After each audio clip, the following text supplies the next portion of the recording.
Assalamualaikum warahmatullahi wabarakatuh. Halo semuanya, kami dari Angkatan 16 Kelompok 2 Sub 1 yang beranggotakan saya Latifah bersama 4 rekan saya yaitu Rini Listiawati, Austin Pratiwi, Muhammad Gifari Almurojab, dan Parikesit Krido Wicaksono. Pada kesempatan kali ini, kami akan mempresentasikan materi tentang digital ethic dan digital culture. Di era digital sekarang, teknologi sudah menjadi bagian penting dalam kehidupan manusia. Oleh karena itu, penting bagi kita untuk memahami budaya digital dan etika digital, agar teknologi dapat digunakan secara bijak dan bertanggung jawab. Perkembangan teknologi digital saat ini berlangsung sangat cepat.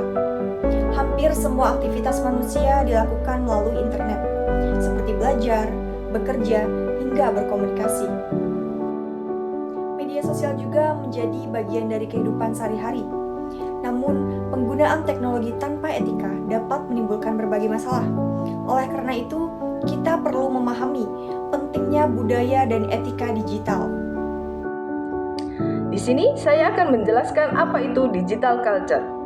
Digital culture atau budaya digital adalah perubahan gaya hidup masyarakat akibat perkembangan teknologi digital. Saat ini, masyarakat terbiasa menggunakan media sosial, berbelanja secara online, melakukan video call, bahkan belajar secara daring. Budaya digital membuat aktivitas manusia menjadi lebih cepat dan praktis. Selanjutnya adalah dampak digital culture. Budaya digital memiliki dampak positif dan negatif. Dampak positif dari budaya digital antara lain, komunikasi menjadi lebih mudah. Informasi dapat diperoleh dengan cepat. Selain itu, membuka peluang bisnis yang lebih luas jangkauannya. Namun, perlu kita ketahui, budaya digital juga memiliki dampak negatif, seperti kecanduan gadget, cyberbullying, dan penyebaran berita palsu atau hoax. Selanjutnya, digital ethic. Apa itu digital ethic? Digital ethic atau etika digital adalah norma dan aturan perilaku yang harus diterapkan saat menggunakan teknologi digital. Etika digital penting agar dapat terciptanya lingkungan internet yang aman, nyaman, dan saling menghargai. Contoh penerapan etika digital diantaranya yaitu menggunakan bahasa yang sopan di media sosial. Dalam berkomunikasi di ruang digital, setiap orang perlu menjaga tutur kata agar tidak menyinggung, menghina, atau menyakiti perasaan orang lain. Selanjutnya, menghargai privasi orang lain. Dalam penggunaan media digital, setiap orang harus menjaga dan menghormati data maupun informasi pribadi orang lain. Contohnya, tidak menyebarkan foto, video, nomor telepon, ataupun percakapan tanpa izin dari pemiliknya. Selanjutnya, tidak menyebarkan berita palsu atau hoax. Dalam menggunakan media digital, seseorang harus mampu memeriksa kebenaran informasi sebelum membagikannya kepada orang lain.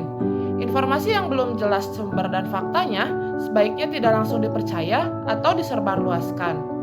Selanjutnya, menghormati hak cipta karya orang lain. Dalam penggunaan media digital, setiap orang harus menghargai karya orang lain seperti tulisan, foto, video, musik, maupun desain yang dibuat orang lain. Bentuk penerapannya dapat dilakukan dengan mencantumkan sumber ataupun nama pembuat karya tersebut. Dengan menerapkan etika digital, kita dapat menjadi pengguna internet yang bertanggung jawab. Salah satu contoh pelanggaran etika digital adalah penyebaran hoaks di media sosial. Informasi yang belum tentu benar sering dibagikan tanpa pengecekan sehingga menyebabkan kepanikan dan kesalahpahaman di masyarakat. Karena itu, kita harus selalu berhati-hati sebelum membagikan informasi. Sebagai generasi digital, kita harus menggunakan internet secara bijak dan bertanggung jawab. Sebelum memposting sesuatu, pikirkan terlebih dahulu dampaknya bagi diri sendiri maupun orang lain. Dari pembahasan tadi, kita dapat memahami bahwa digital culture dan digital ethic merupakan dua hal yang sangat penting di era modern. Budaya digital mempengaruhi cara kita hidup dan berinteraksi, sedangkan etika digital menjadi pedoman agar kita tetap bertanggung jawab dalam menggunakan teknologi. Oleh karena itu, mari menjadi generasi digital yang cerdas, bijak, dan beretika dalam menggunakan internet. Demikian presentasi dari kami mengenai digital ethic dan digital culture. Semoga pembahasan yang telah disampaikan dapat meningkatkan kesadaran serta pemahaman kita akan pentingnya membangun sikap, perilaku, dan budaya digital yang positif, bijak, serta bertanggung jawab dalam setiap aktivitas di ruang digital. Terima kasih. Wassalamualaikum warahmatullahi wabarakatuh.